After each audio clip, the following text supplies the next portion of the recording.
Alrighty, so yesterday I did a live feed and I was talking about, once again, talking about squaring your image off with the reference material. But there's another point that I totally forgot. I talked about squaring your image off with the reference material, like going back and making sure that you're true to the reference material, or making sure that I'm true to the reference material. And finding where I've gone wrong in the painting because I haven't really looked at the reference material, taken it in as a whole. As I said, the sky in this particular painting was much lighter than when I first started off. The water in the background was much darker. I had them reversed. I had the sky a little too dark, a little too bright with color, and the background too light. I had the water going lighter as it went out. I had it reversed, and so that was confusing me. I couldn't match up the mermaid tails and the faces with the background, and I wasn't allowing, because I wasn't following the reference material correctly, I wasn't able to frame the faces and maybe think about them in a new way. Now in the reference material, this is where I'm going to break off. In the reference material, their faces are actually pretty dark. They're in shadow. Their shoulders are white. 1, 2, 3 shoulders, 4, just a little point right there is white. Their legs, like I said, they're 3 girls like dancing across the sand in little kitten heels. They were highlighted in certain areas. Obviously, I couldn't go back. I started off using the legs, but then decided to change them to mermaid tails for the client that's asked me to do this. And so I had to adapt all that lighting and all the shadowing into the mermaid tails. But because I had everything reversed, not really seeing what's going on in the picture or in the reference material, nothing was working out right. Nothing but the umbrellas. The umbrellas were fine. I was very happy with them at that point. But now that I've reversed it, I've been able to do something else. And this is where we're going to break off from the reference material. As we know, I moved my studio out of the garage, or the finishing part of the paintings out from the garage. I now have a finishing section in my house that's in my sunroom, so I can see it clearly, especially on days when it's sunny, but not like today where it's about to rain again or something. But I can still see it clearly. And it's also lifted my mood so I can see things. I've given myself the ability to see things with refreshed eyes. And this is where we're going to go with breaking from the reference material. I've been painting in one spot. Ooh, my lunch is burning. Wait a minute.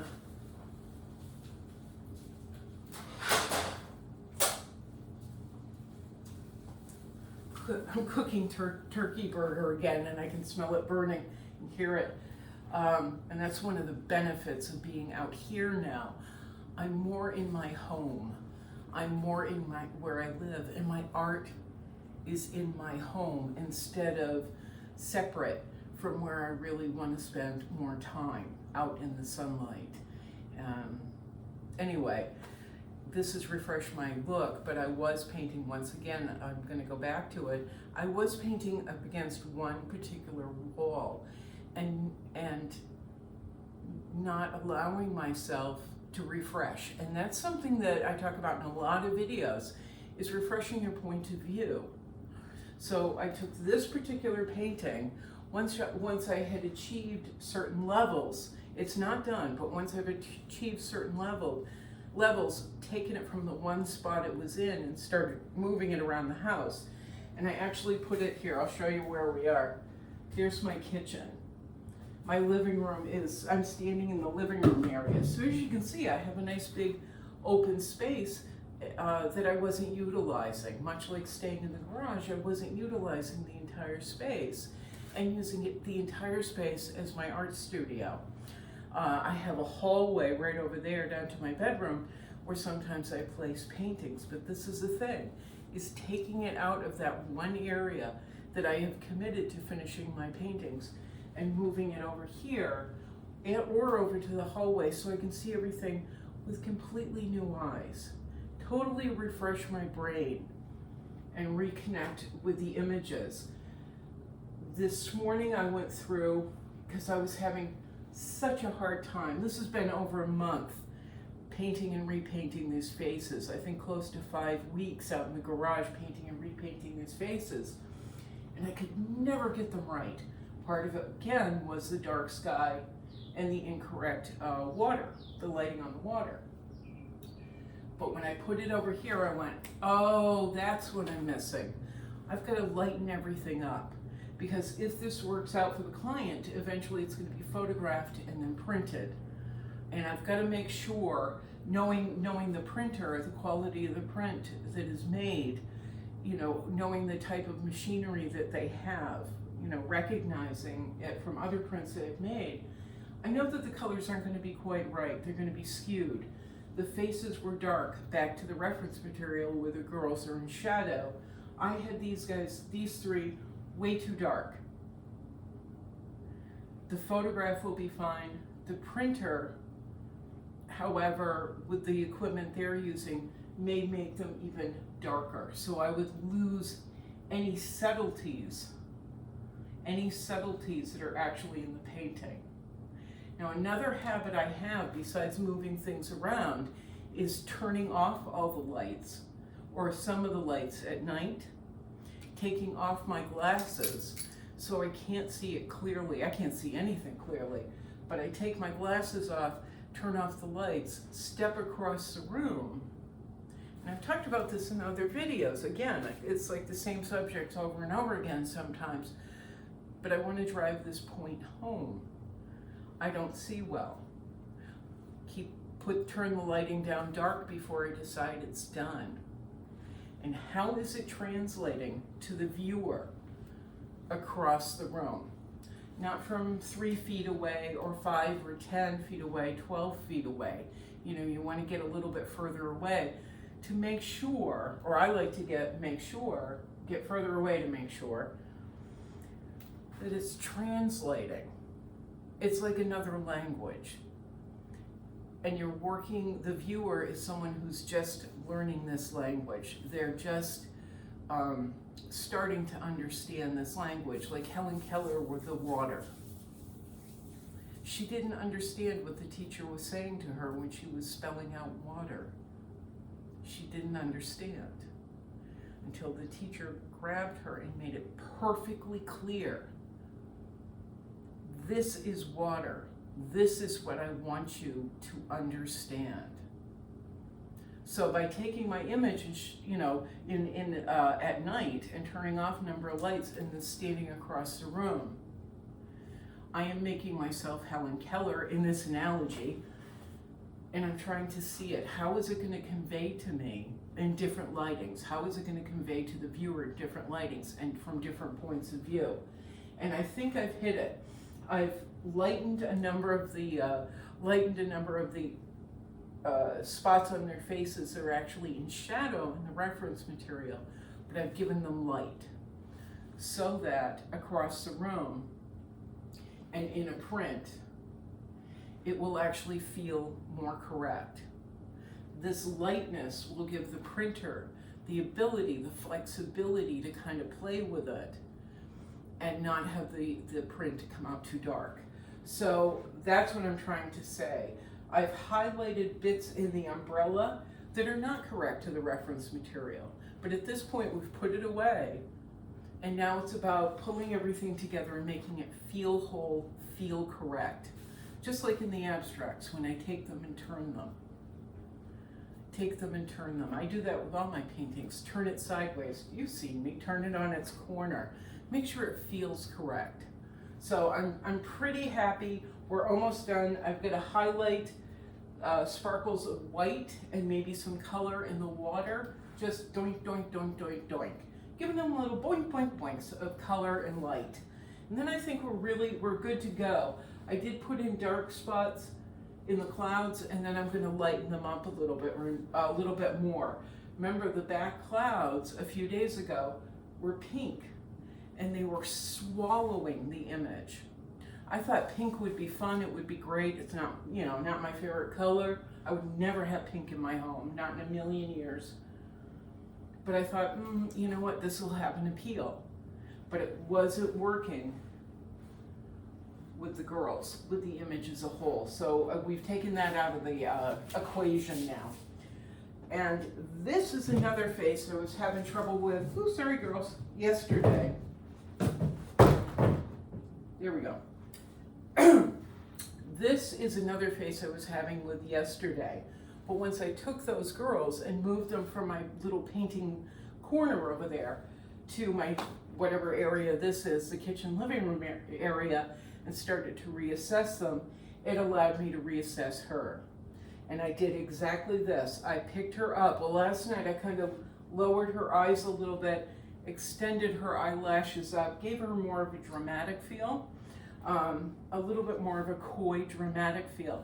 Again, following the reference material, but then allowing myself and trusting myself as a painter to veer off into my own direction.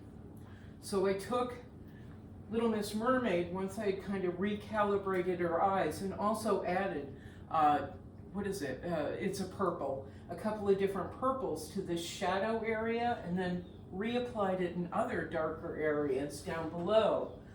Added the purples. Her hair darkened up. That refreshed my view of her face.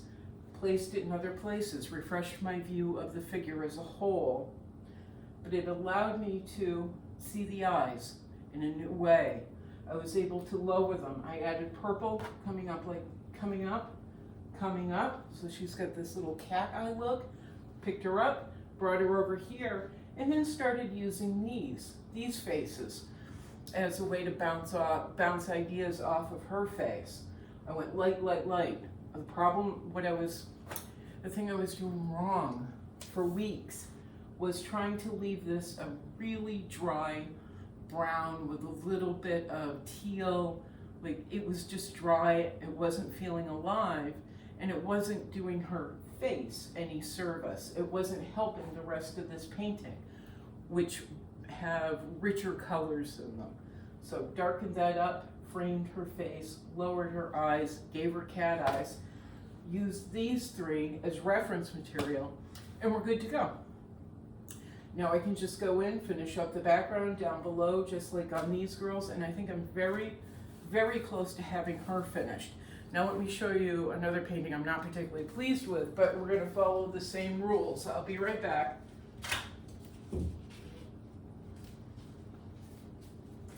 This is the last of the mermaids, and her face is absolutely off. And I had her this morning once again in my little painting corner, and I was working on her face, turning around looking at these four girls, could not figure out what was wrong, and I went, oh, dummy, move it. Refresh your view, give yourself a whole new view, give yourself permission to see her from a different direction, and also in different lighting. Up close, she's pretty good. But again, I got to take into consideration the printer, the viewer's eyesight. How is this going to translate once I've committed to her being done and we get to the next step, which is putting it in other people's hands? So the girls are going to go over in my hallway, so I can keep making sure I can see them. My hallway's a little dark, so I can keep walking by them and seeing them, seeing how does it look, how does it feel? Is there anything else that needs to be highlighted to make it clearer, clearer, clearer to everyone? The lines, the lights, the dark, what's going on here. So I've got to do the same thing with her, which, is kind of a relief. We're almost at the end of these, and I'm super excited. I need to play with the water a little bit more. I was doing it last night, but it's still super, super, super wet. All of this is super wet. So I'm just gonna put her over here, turn around periodically, check on her eyes, check on the girls I'm gonna put in the hallway, turn around, check on her again, and keep doing that until and let my mind soak it in, not attack the painting and correct it till I want to, stab it, which has happened. Let my mind work it out. And this is what I'm trying to say to you, is give yourself, again, give yourself a fresh point of view. Trust yourself. Give yourself a fresh point of view. Trust yourself. And allow your mind, and allow the paint, and all the other projects that you're working on, formulate, reformulate, calculate, recalculate, instead of trying to attack, which, believe me, I do. Yeah, that's kind of it. I just wanted to state, you know, where my deficiencies have been, and then maybe help you find a way to correct an issue that you may be trying to compensate for, which I do all the time. Oh, it's fine, it's fine, it's fine, it's fine. And it's not fine. Let's produce work that we're proud of. That if we walked out the door and got hit by a lawnmower or the paper boy, and we're leaving this behind, we know that we're leaving our best work behind every day. Or we're producing the best work we can every day. The cat's just staring at me now. I gotta get him lunch. Right, kitty? Right. All right, I'm gonna get back to work and we'll do another live stream in a little bit, okay? I'm gonna eat something though. And it's cloudy, but we'll deal. We'll just deal. All right, ciao, ciao, ciao.